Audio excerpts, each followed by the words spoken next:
The bop is a type of social dance. Dance is a language, and social dance is an expression that emerges from a community. A social dance isn't choreographed by any one person. It can't be traced to any one moment.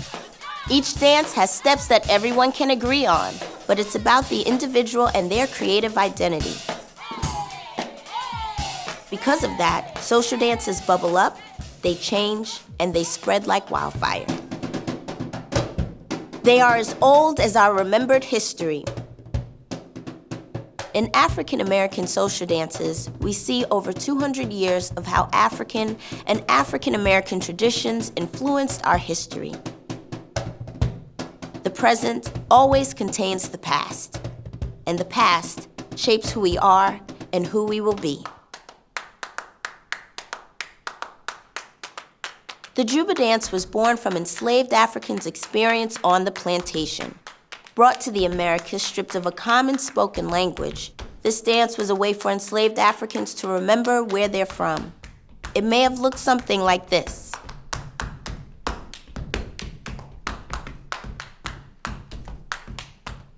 Slapping thighs, shuffling feet, and patting hands. This was how they got around the slave owner's ban on drumming. Improvising complex rhythms, just like ancestors did with drums in Haiti or in the Yoruba communities of West Africa.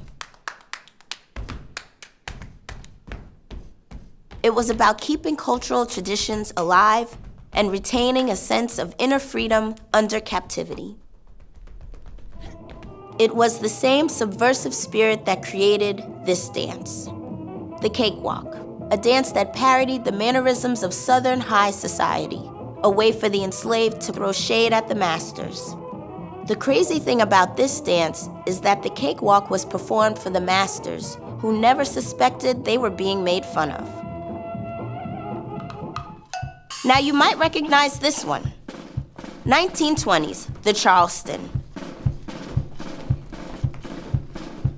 The Charleston was all about improvisation and musicality, making its way into Lindy Hop, swing dancing, and even the kid and play, originally called the Funky Charleston.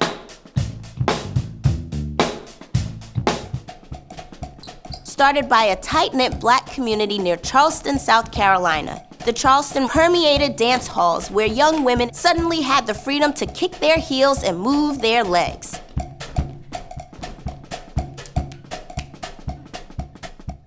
Now, social dance is about community and connection. If you knew the steps, it meant you belonged to a group. But what if it becomes a worldwide craze? Enter the twist.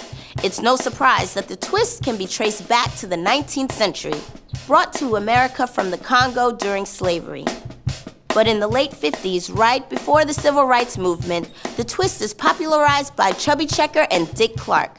Suddenly, everybody's doing the twist. White teenagers, kids in Latin America, making its way into songs and movies. Through social dance, the boundaries between groups become blurred. The story continues in the 1980s and 90s. Along with the emergence of hip-hop, African-American social dance took on even more visibility, borrowing from its long past, shaping culture and being shaped by it.